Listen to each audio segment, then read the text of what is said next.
Čau, labrīt, labdien, sveiki! Gribēju padalīties ar savu atradumu. Šādu te aizsarga, otrādi rakstīts, ja? Aizsarga krēmiņus pret sauli un losjonu pēc sauļošanās ar D vitamīnu. Un es atradu viņus betā, veikalā beta. Ideāli, viņi ir ideāli. Es jums iesaku, te ir iekšā 90 ml. Redzat? 90 ml. Viņi patiešām ir ideāli. Viņi ir ražojums, es nezinu, kas tas par ražojumu ir. Baļzam. Ukraiņu ražojums, jā. Te, kur rakstīts pat ukrainiski. Nevar laikam redzēt salasīt. Ideāli. Un jūs neticēsiet, kāda cena. €59 šis. Un kaut kādi €60 šis. Es neesmu nomēģinājusi. Es vispār nelietoju aizsarga krēmus, bet man ir ļoti jūtīga āda pret sauli. Es vienkārši neeju saulē. Pārāk atkailinātām ķermeņa daļām. Es neeju vienkārši. Es mēģinu vienmēr uzvilkt garās rokas un kaut ko tādu. Seja, protams, cieši, deguns arī cieši bieži vien. Bet pamēģināsim, pasmērēsim, redzēs. Man ir jūtīga āda arī pret jebkuriem citiem krēmiem, kura sastāvā ir dažādas vielas, piemēram, tur tā kā tie parabēni, kas viņi tur ir iekšā. Jāpalasa īstenībā beigas smalkā druka. Es jau neesmu vēl tik veca, redzu labi, bet tā druka tiešām ir smalka, tāpēc man ir lupa, kas man palīdz tādās lietās. Un es tiešām iesaku, ja jūs esat betā, jūs varat šādu te atrast. 30 plus gan ir. Es ceru, ka derēs. Ir kā visokīs rakstīts. UVA. Ļaza gara. Vodostojkaja vēl. Vēl vodostojkaja viņi ir. Ūdens izturīga.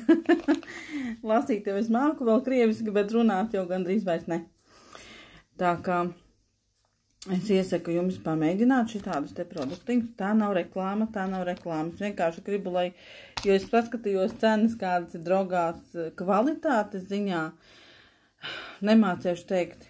Es tiešām nemācēšu teikt, kas tas man tagad atnāca. Labi. Nemācēšu teikt kvalitātes ziņā, kāda ir starpība, jo varbūt viens ir eļļēns, viens ir ziepains, viens ir taukainu ādu padara, viens vēl kaut ko. Tik smalki es nepateikšu. Bet lieta ir tāda, ka es šitos nopirku par lētu naudu un mēs mēģināsim. Varētu jau tagad uzsmērēt, bet tagad man negribās smērēt smaržu kādu. Jāpasmaržo kāda smarža. Kāds pēc kādu smaržo. Baigi labi.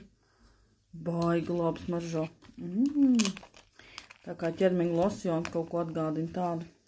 Un šitas ir D vitamīni, kas ir pēc sauļošanās. Tas man ir aktuālāk, jo bieži vien tā, kad es apdegu. Tiešām arī patīkam tāda smarža, tāda kā pērstiks, ne pērstiks, kaut kas tāds ideāls smarža.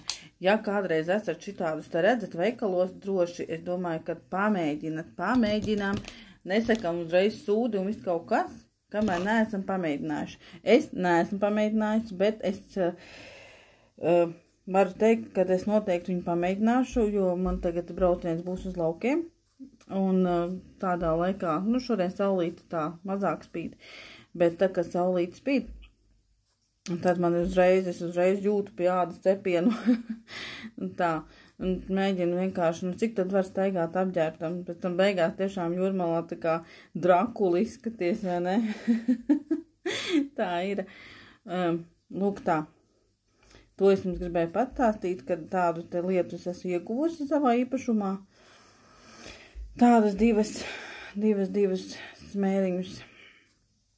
Un tā kā pērkam, mēģinam, un pēc tam arī varat uzrakstīt kādu atsauksmi zem šī video, kas jau ir mēģinājis. Varbūt kāds jau ir viņu mēģinājis, kādu viņam efekts un kāds viņš ir taukains uz ādas, netaukains. Es neesmu tagad tik atvērt pasmaržot, neesam vēl lietojuši.